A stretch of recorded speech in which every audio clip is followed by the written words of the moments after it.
Bonjour, pourquoi vous manifestez aujourd'hui place de la République à Paris? Parce qu'on n'est pas très content de la situation politique en Algérie. Nous, on a vécu depuis des années, on a dû quitter notre pays parce que la situation a été dramatique. Malheureusement, 20 ans après, c'est toujours la même situation. Et nous refusons ce qui se passe. Un quatrième mandat d'un président malade, c'est juste ne pas respecter son peuple. Et on est surtout là pour dire qu'on ne s'arrête pas au quatrième mandat. On n'est pas que contre le président Bouteflika qui est malade. À la limite, on a même une pensée pour sa santé. Mais pour dire que ce système, il doit dégager parce que sinon, on va aller carrément dans un mur et on ne sait pas ce qui adviendra. Peut-être ça sera l'Irak ou ça sera pire que l'Irak. Et malheureusement, on tire la sonnette d'alarme pour dire c'est stop maintenant. Stop ces dégâts et il faudrait qu'on aille de l'avant parce qu'il y a une richesse qui n'est pas comparable, c'est l'une des plus grandes richesses de ce monde et 80% du peuple est l'un des plus pauvres de ce monde. À votre avis, pourquoi le président Bouteflika se représente-t-il pour un quatrième mandat? Il est visiblement très diminué. Qu'est-ce qui explique selon vous cette candidature? Cette candidature, il représente un courant qui n'a pas envie de lâcher et il préfère avoir quelqu'un de mourant pour pomper encore ce qu'il y a dans les caisses de l'État que d'avoir un vrai président représentatif et qui serait plus démocrate. C'est encore plus facile pour vider les caisses. Je n'ai pas envie de nommer les noms, mais tous les Algériens savent qui c'est. Alors que va-t-il se passer si le président Bouteflika venait à disparaître dans les mois qui viennent? On le sait, il est très malade. On repartirait sur des nouvelles élections encore? À mon avis, ça c'est pas moi, c'est le pouvoir qu'il faut poser la question. Mais il serait capable de mettre quelqu'un, un fantoche pour présider. Donc ce qui les intéresse, ils s'en foutent de la présidence. Parce qu'un président, ça veut dire c'est quelqu'un qui a été élu, qui a été choisi. Ça c'est le cadet de soucis de ce système. Donc ce qui les intéresse, c'est d'avoir quelques généraux ou pas généraux, d'ailleurs il n'y a pas que les généraux, qui maîtrisent et qui contrôlent la manne pétrolière.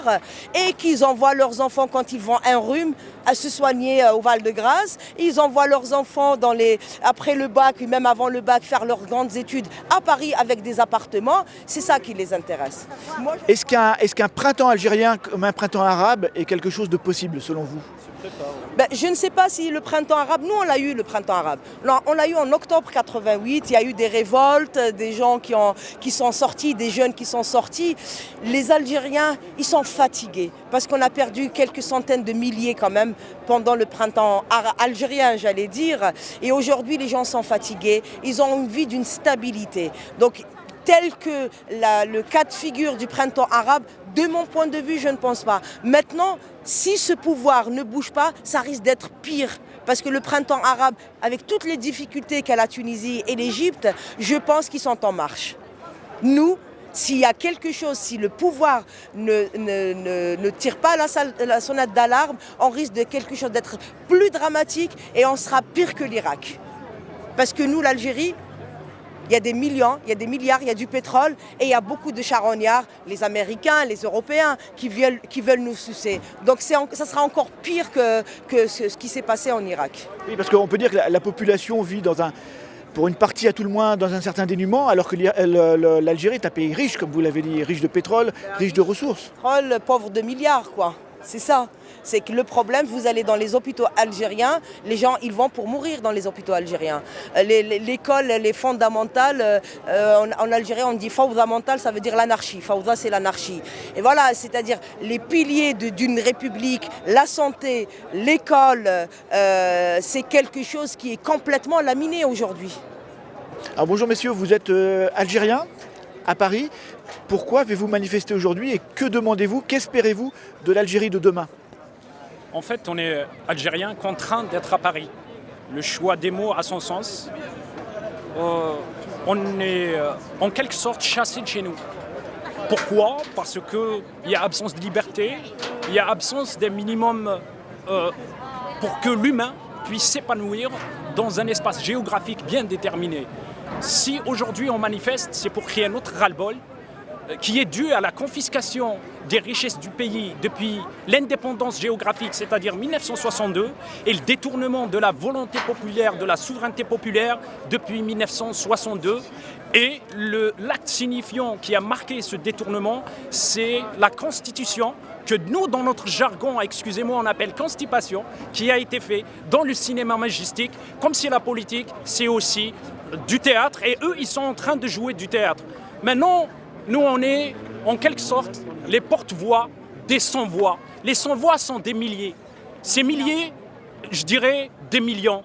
Figurez-vous qu'il y a 500 000 jeunes Algériens qui sortent chaque année du système d'intégration sociale et de réinsertion sociale. Figurez-vous que c'est un pays riche avec un peuple pauvre. Figurez-vous que 95% de la richesse algérienne est détenue par 5% de personnes. Figurez-vous que nos hôpitaux sont tellement des mouroirs que nos responsables sans dignité viennent ici se soigner. Figurez-vous que 75% des incarcérations en Algérie sont des jeunes.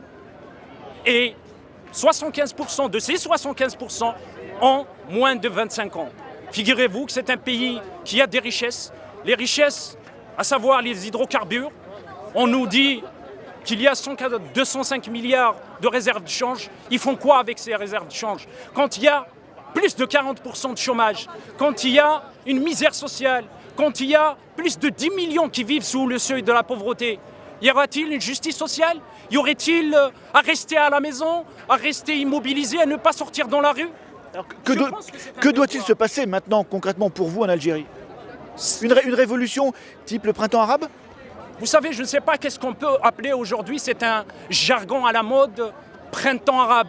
Je pense que les Algériens ont construit pierre par pierre leur printemps, à commencer par le mouvement national. Ce n'est pas d'aujourd'hui notre printemps. Notre printemps, il se construit. J'en passe 1963, je ne parle pas de 1980, je ne parle pas de 1988 et le coup d'État contre la démocratie de 92. Et ce qui s'est passé en 2001 dans une région du pays et le reste au centre aussi du pays. L'Algérie, c'est une construction permanente en matière de construction et de conscientisation sociale, des luttes sociales. Vous savez, chaque année, il y a plus de 1000 manifestations en Algérie. Je représente un autre collectif qui est Messira, qui s'est associé à l'UAF, l'Union des étudiants algériens de France, à l'ACDA, l'Agir pour le changement démocratique algérien, à des acteurs autonomes de la vie associative. Nous voulions envoyer un message de mobilisation unitaire. Le régime algérien a beaucoup capitalisé sur la division des Algériens. Les séquelles de la guerre civile sont encore là. Il tire sa force de la rente pétrolière qui permet un développement de façade qui va craqueler aux moindres secousses régionales ou internationales. Et évidemment, tout le monde souhaite nous voir, nous positionner sur cette échéance électorale. Notre message est clair. C'est une mascarade électorale. Nous ne positionnons pas parce que s'opposer uniquement au 4e mandat, c'est être dans l'agenda du régime. Dans une espèce de récit qu'il veut présenter entre des gens opposants, donner l'illusion d'une ouverture, donner l'illusion que c'est contesté, que c'est une partie contre une autre. Non, c'est déjà ficelé, c'est déjà verrouillé. Nous mobilisons dans le cadre unitaire, dans un cadre continu et durable, vigilant et lucide, parce que aussi, c'est important de dire que le système algérien a pollué l'espace, le champ politique, qui doit s'autonomiser.